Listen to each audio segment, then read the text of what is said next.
Bien, chicos, a ver, ya se van conectando la mayoría, vamos a continuar. Es importante que lo manejemos muy bien porque nos va a servir para elaborar los contratos. Para terminar de construirlo. Siempre se dice maravilloso con los chicos una vez que ingresan, por favor.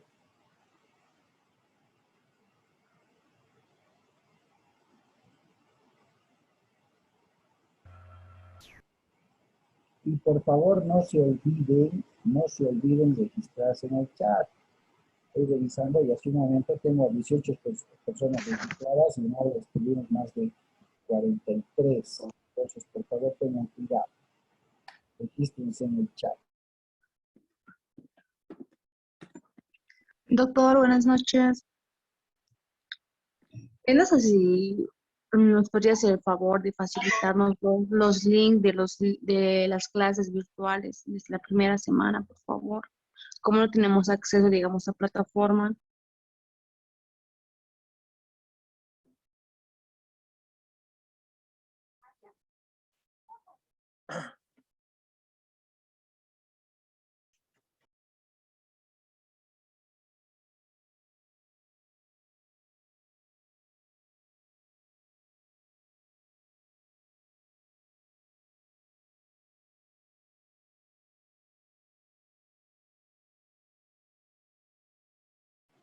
Hola, ¿me pueden copiar? Sí, sí. Ya, les voy a pasar, aunque ya estuvimos cargando a Moodle. ¿Todavía no están ingresando a Moodle, a la plataforma? No, doctor, estaba en mantenimiento. No, doctor. Ya tenía que estar ya la plataforma, pero al parecer no. No hay Sigue en problema, mantenimiento. yo he terminado ya de subir los videos y les voy a pasar entonces por el WhatsApp el enlace nada más, porque si no cargar un video en WhatsApp es muy pesado, ¿no ven? Pues con el enlace automáticamente se va a ir al video como tal.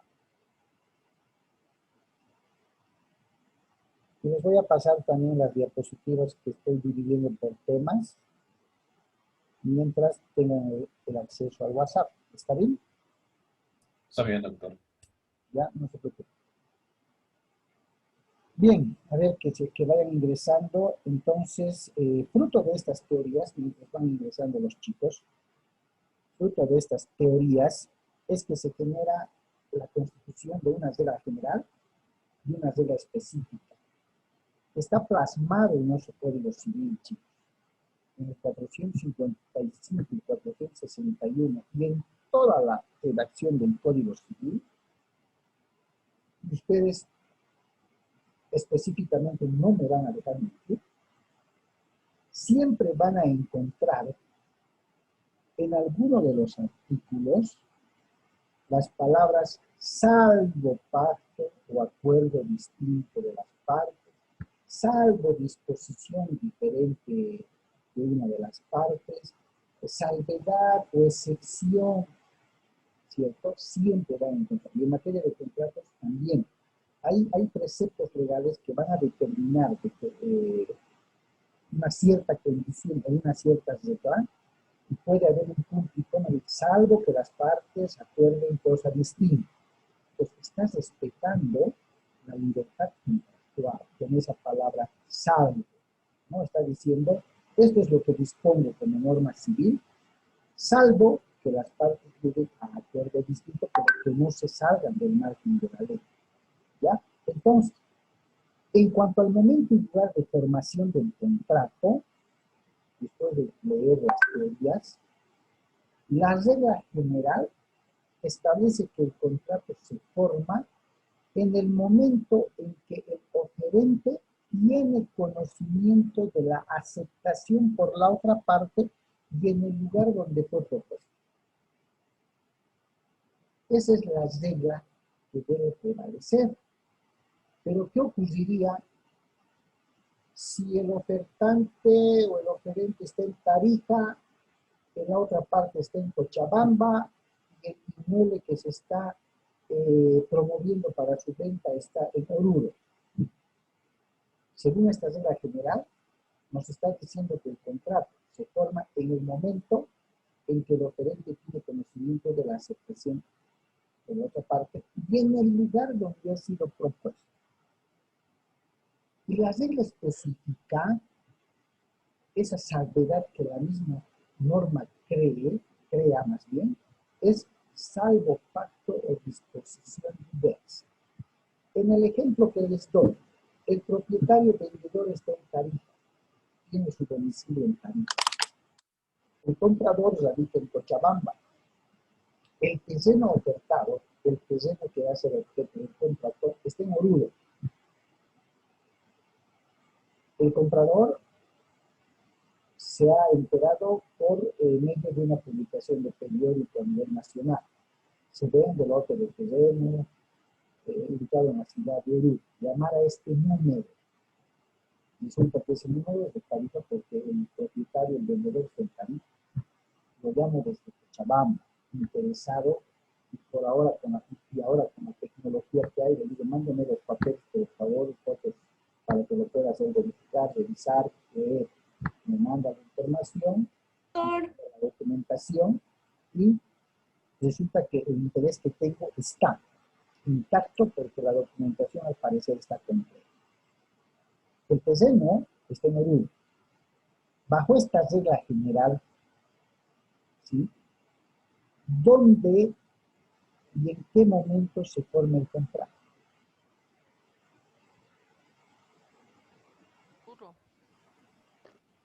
En Oruro, donde está el terreno. ¿Alguien más? O cuando hay el consentimiento, la aceptación de ambas partes, doctor.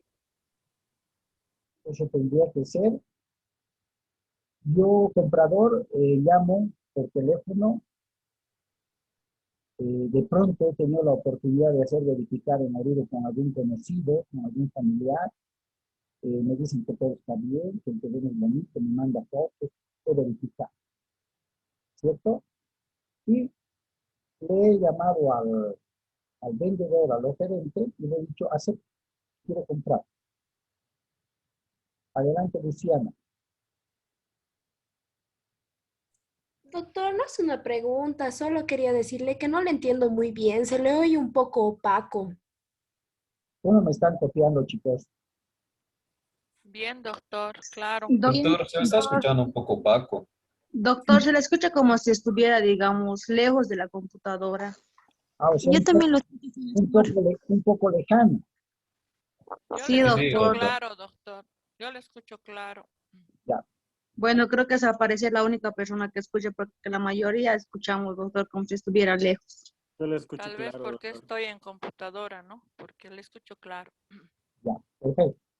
Yo Voy a también claro. acercarme más o voy a levantar más la voz, no se van a enojar. Ya. Entonces, en el ejemplo que les acabo de dar, y siguiendo los presupuestos de la regla general que ustedes están viendo en la pantalla, ¿dónde tendría que ser el lugar y momento de formación de este contrato? ¿Donde se vaya a firmar el acuerdo, doctor? Ya, pero siguiendo la regla general, dice, entiéndanme bien, después de ver las teorías, ¿sí? Regla general, momento y lugar de formación del contrato. Doctor, se realizaría pues en Cochabamba porque el comprador ha aceptado las reglas del oferente. Ya. Y si el vendedor no puede llegar a Cochabamba,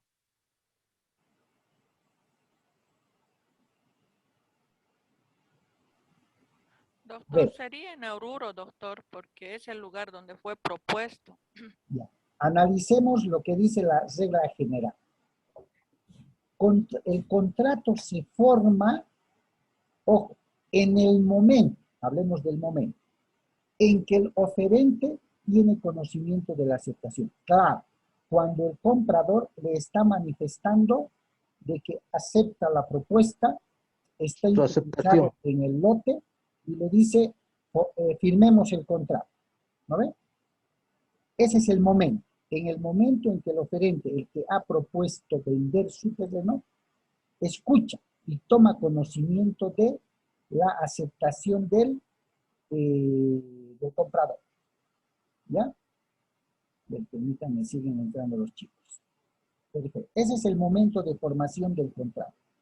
Y dice, en el lugar donde fue propuesto, es el segundo tiempo. En el momento, en relación al momento, ya estamos claros. ¿Sí? El contrato se forma en el momento en que el oferente asume conocimiento de la aceptación por la otra parte. Ese es el momento. El momento que el comprador le dice, acepto la propuesta, estoy de acuerdo, quiero comprar. Celebremos el contrato. Y el lugar es donde ha sido propuesto. ¿Dónde se ha propuesto esa oferta? ¿Dónde se ha hecho la oferta? ¿En Tarija, Cochabamba u Oruro? Sería pues en el periódico de Cochabamba, doctor. Si esto está... ¿Dónde ha nacido? Porque lo ha publicado en un periódico de circulación nacional. ¿Dónde se ha propuesto la venta? ¿Dónde se ha hecho el aviso? En Oruro, pues, doctor. En Oruro está el lote. El lote. ¿Dónde ha sido hecha la propuesta? Tarija. En Tarija. Tarija, doctor. En Tarija. ¿Sí? En Tarija se ha hecho la propuesta.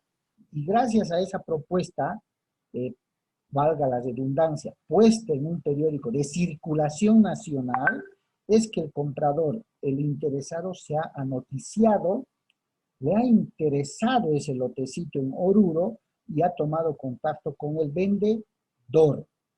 Y el momento que ha conversado con el vendedor, le ha dicho, sí, es un terreno de tal, y bueno, la discusión que hayan podido tener, la negociación, el momento que el comprador analiza, piensa, consulta familiarmente, lo llama al vendedor, que es el oferente, y le dice, quiero comprar su terreno, acepto la propuesta. Esa aceptación, ese momento en que el comprador le pone en conocimiento del oferente, es el momento de formación del contrato. Y el lugar donde ha sido propuesto vendría a ser Tarija, ¿cierto? Bien, así dicen el 455 y el 461. Ahora, bajo esta consigna, bajo estas reglas, ¿dónde tendría que firmarse el contrato? ¿En Tarija o en Cochabamba? En Tarija, doctor. En Tarija, excelente, ya nos estamos ubicando, perfecto. Pero ¿qué nos dice la regla específica?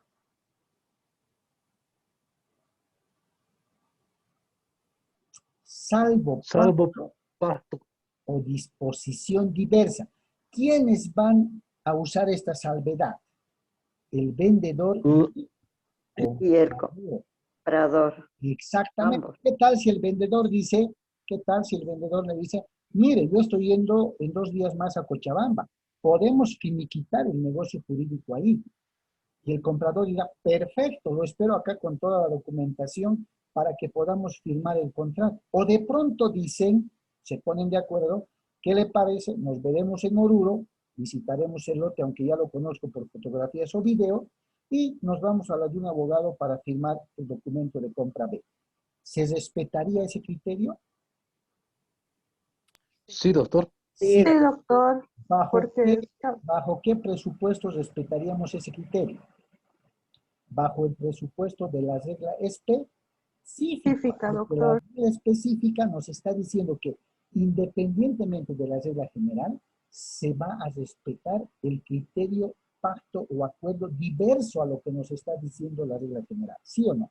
Por eso cuando ustedes lean el código, chicos, van a encontrar en gran parte esta palabra, salvo pacto o disposición o acuerdo distinto de las partes.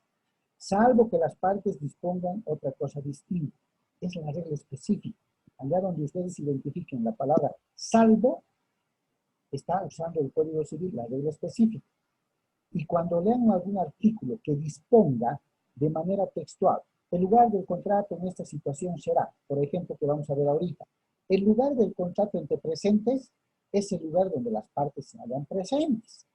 El lugar y momento de firma del contrato entre ausentes o no presentes será aquel elegido por las partes. salvo acuerdo distinto de las mismas. ¿Se dan cuenta? Está la regla general y está la regla específica. ¿Esto para qué nos sirve? ¿Para qué nos sirve, chicos?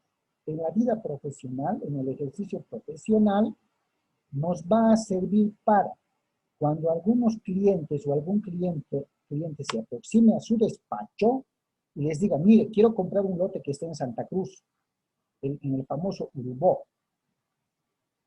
El vendedor, el propietario, vive aquí en Cochabamba y yo radico en la ciudad de La Paz. Entonces, doctor, ¿de dónde firmo el contrato? Debo ir hasta allá y el vendedor me dice que no puede ir a Santa Cruz por el momento, pero que podemos vernos acá en Cochabamba. La regla general dice que en el momento de que tome conocimiento de la aceptación del comprador, perfecto, y el lugar donde fue propuesto. Pero ustedes agarran la regla específica y dicen, si bien es cierto que deberían firmarlo en el lugar donde está el lote, por lógica consecuencia, o en su caso, el lugar del domicilio del vendedor, salvo que ustedes se pongan de acuerdo. Lo pueden hacer acá, lo pueden hacer en La Paz, o lo pueden hacer en Santa Cruz. Entonces van a utilizar la regla específica en una cláusula donde aclaren que, si bien es cierto que el inmueble objeto de la presente compra, venta o transferencia se encuentra en la ciudad de Santa Cruz, ¿no ven? Por acuerdo de partes se establece la suscripción del presente contrato en esta capital. ¿Se dan cuenta? Están respetando la regla general, pero están aplicando también la regla específica. ¿Sí? Entonces, si ustedes reconocen que la situación se les va a presentar de esa manera, de ninguna manera le van a decir al cliente, no. Si el lote está en Santa Cruz, váyanse a Santa Cruz los dos porque el lote está ahí. No, hay una regla específica en materia de contratos en relación al momento y lugar. Ustedes lo pueden aplicar. ¿Ya? Ustedes lo pueden aplicar. Eso es muy importante para no, primero, brindar un asesoramiento insuficiente y dos, estar muy bien ubicado con las reglas específicas en materia de contrato. Siempre hay una salvedad que se va a respetar y es la voluntad de las partes. Ellos pueden coincidir y decir, ¿qué le parece? Yo estoy de paso por La Paz, en 4 días más nos reuniremos y suscribiremos ahí. Yo le puedo mandar la documentación por WhatsApp, por Telegram, por donde sea, para que lo pueda revisar. Es más, puede hacerlo verificar. Tómese su tiempo, que yo estaré en La Paz por 1 o 2 días tal fecha y podemos consolidar el contrato ahí. ¿Va a ser válido ese contrato? Va a ser válido ese contrato. Lo único que vamos a hacer es especificar la regla general y especificar las reglas, valga la redundancia otra vez, específicas, ¿no ves? Por acuerdo de parte. Si bien es cierto que el inmueble objeto de la presente transferencia se encuentra en la ciudad X, ¿no? Las partes acuerdan la suscripción del presente documento en esta ciudad. ¿Listo? Ese contrato va a ser válido, cumpliendo lógicamente con los otros requisitos. ¿Ya? Por favor, pueden revisar el artículo 455 y 461 del Código Civil. Bien, ¿qué dice el 456?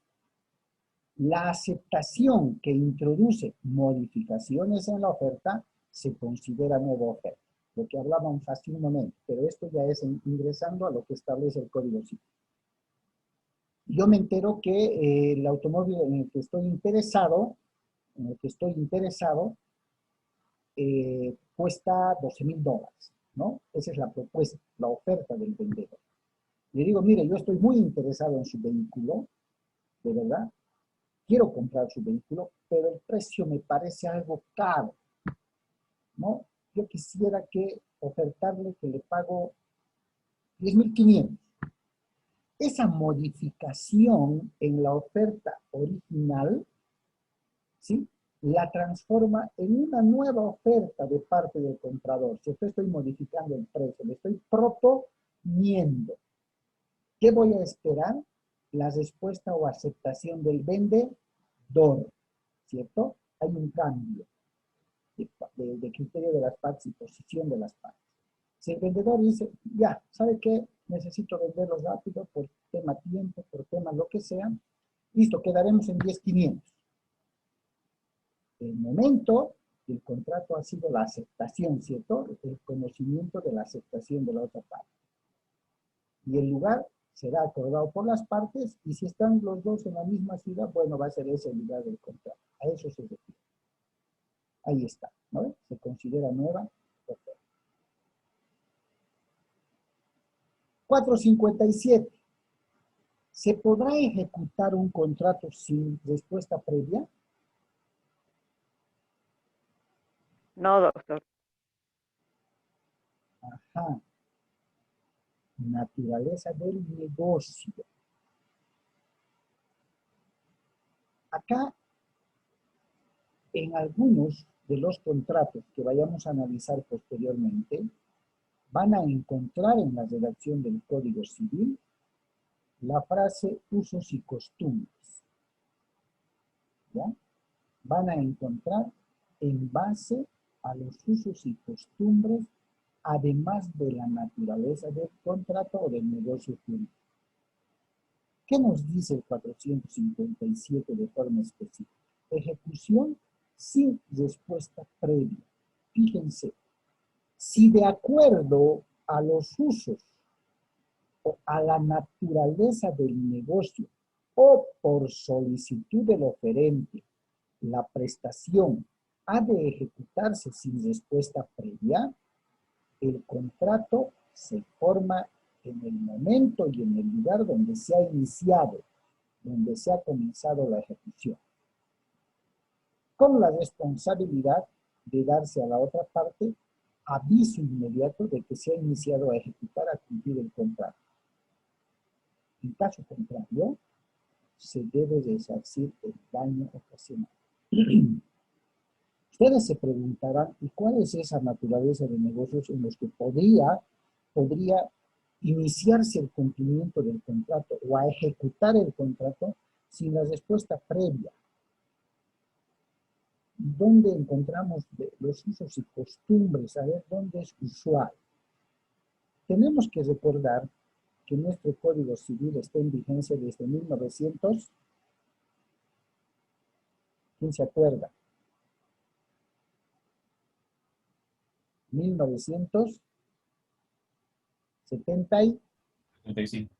1975, 76, ¿cierto? ¿De cuántos años atrás estamos hablando? 44 años. 40 y tantos años. A ver, si se ajusta el ejemplo. Los usos y costumbres más utilizados en el campo, en las zonas periféricas, vamos a llamar así, de la capital. Resulta que tengo un terreno agrícola en el que yo suelo sembrar alfa, ¿ya? Y resulta que ya teniendo la producción para cortar, me llaman algún vecino, algún interesado, y me dicen pues que está interesado en mi terreno con alfa, en la alfa de mi terreno más bien, y que quisiera porque tiene ganado. ¿Cierto? Hay una oferta, me dice, bueno, yo estoy pidiendo 1.000 bolivianos por toda la alfa que hay en el primer corte, cada corte 1.000 bolivianos. Y el otro me dice, acepta, está bien. Bueno, entonces empiece nomás. ¿Sí? Si acepta el precio, adelante. ¿Van a firmar un contrato escrito o es un contrato verbal?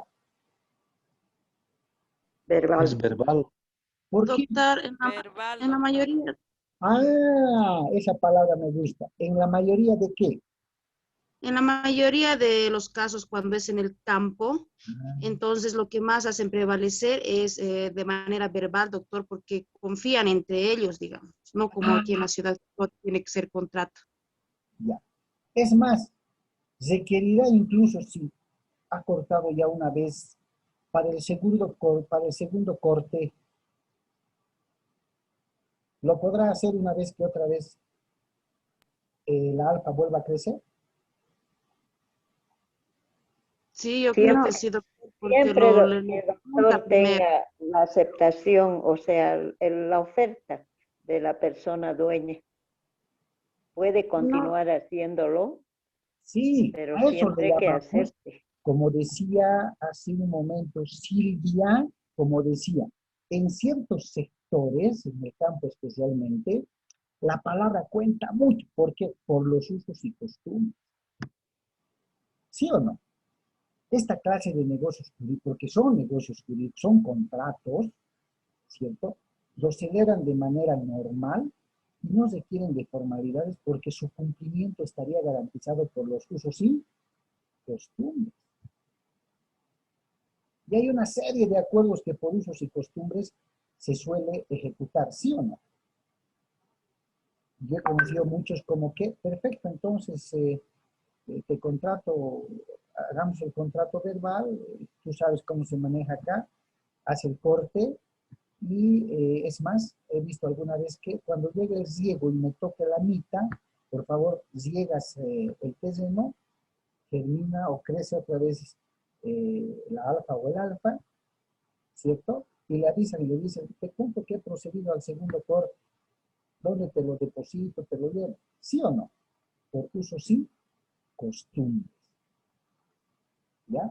¿No les parezca extraño que en varios artículos hay que tener mucho cuidado? Y esto nos sirve mucho para procesos judiciales, porque en un entendimiento lógico, demasiada tecnicidad, podríamos elevar y decir, no ha recibido la respuesta previa para poder haber iniciado el corte del alfa, señor juez. Por tanto, ese es un avasallamiento, es un abuso de confianza y debe reparar los daños ocasionados. Yo, abogado de la contraparte, en materia contractual, el 457 me habilita el inicio de ejecutar algún contrato federal en base a los usos y costumbres y la naturaleza del negocio que se ha pactado. No estamos hablando de un inmueble, no estamos hablando de un automóvil, no estamos hablando de ningún tipo de bienes de esa naturaleza. Estamos hablando del corte de un sembradío, de un producto que es la alfa, y que por los usos y costumbres de la zona se estila proceder de esa manera.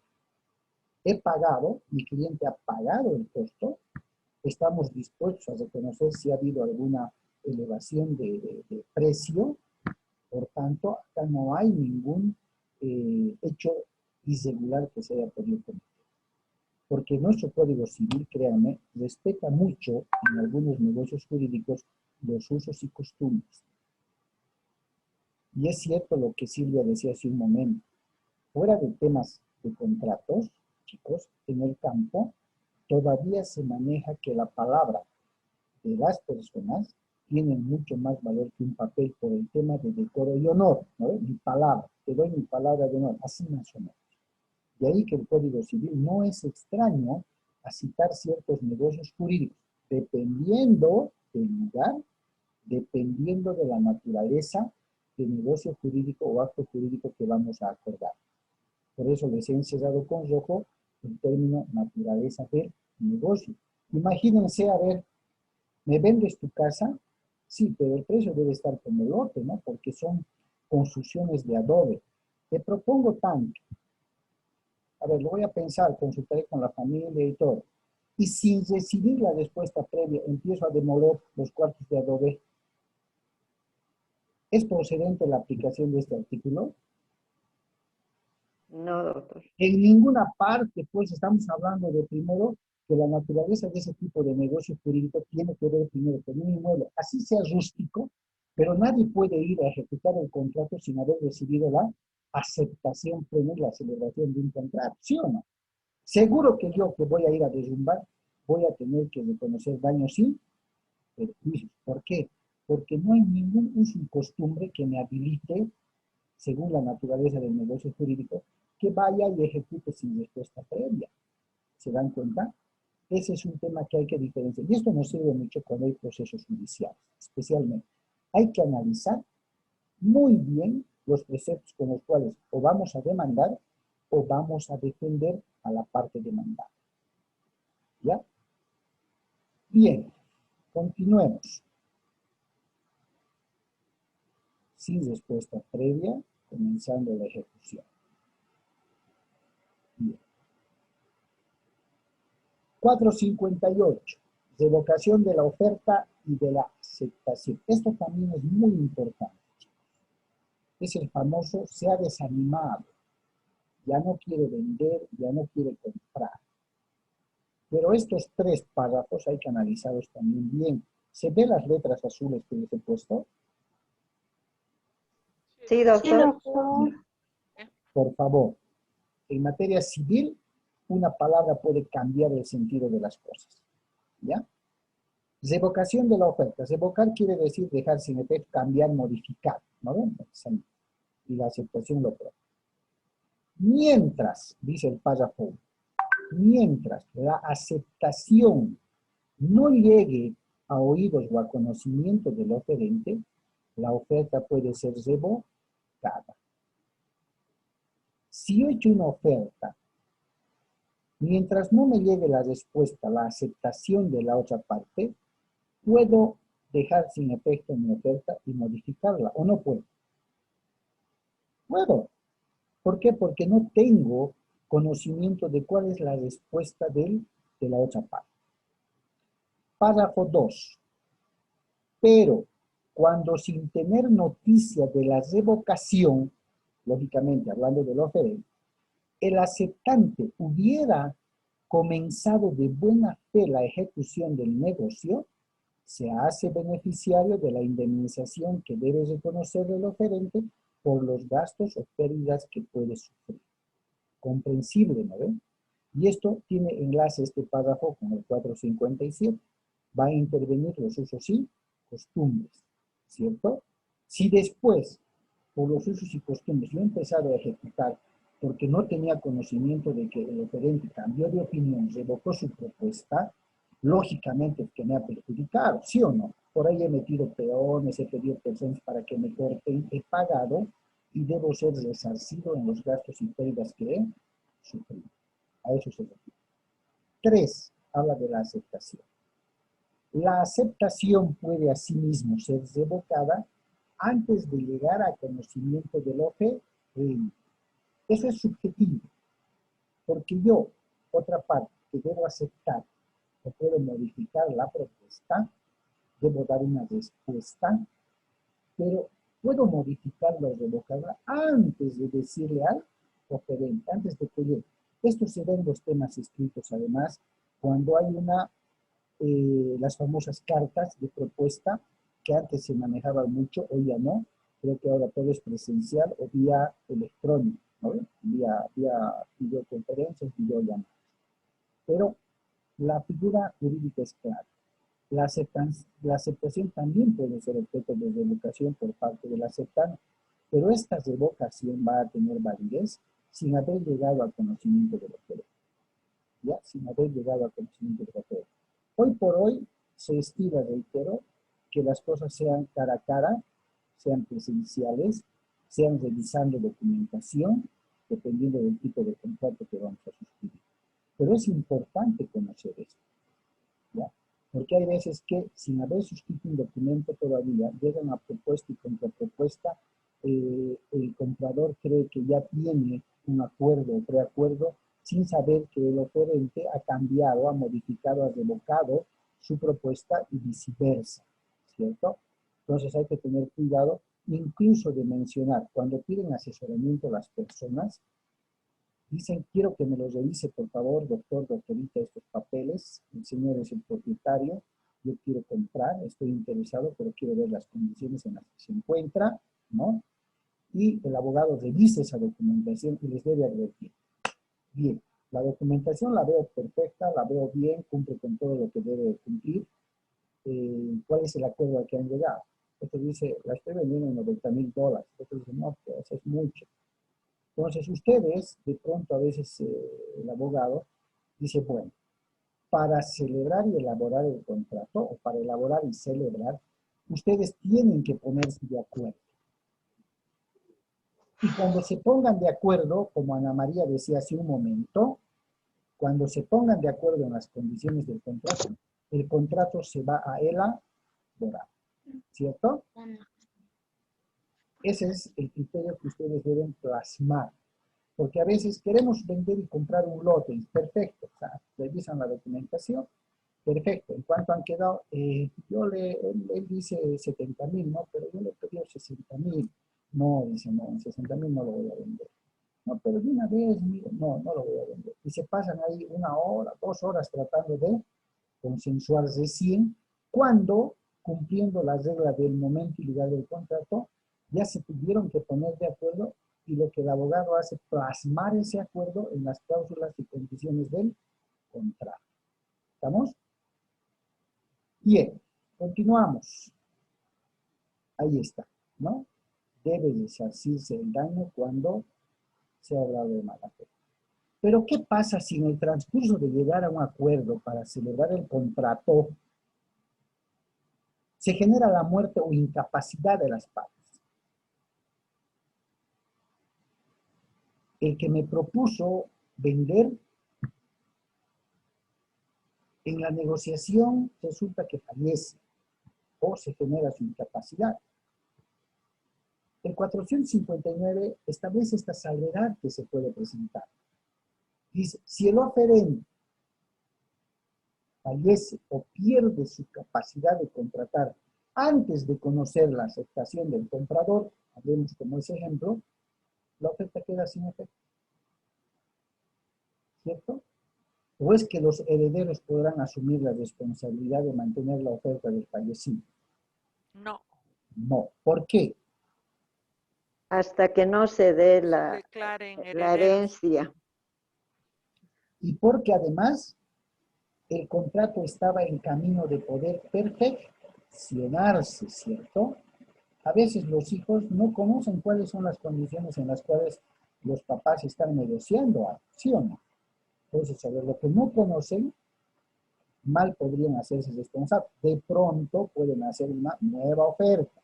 Esa ya sería considerada con otros sujetos que serían los herederos, que sí tendrían que declararse herederos, y seguramente escuchando cuál es la pretensión o la oferta que propone, ¿no?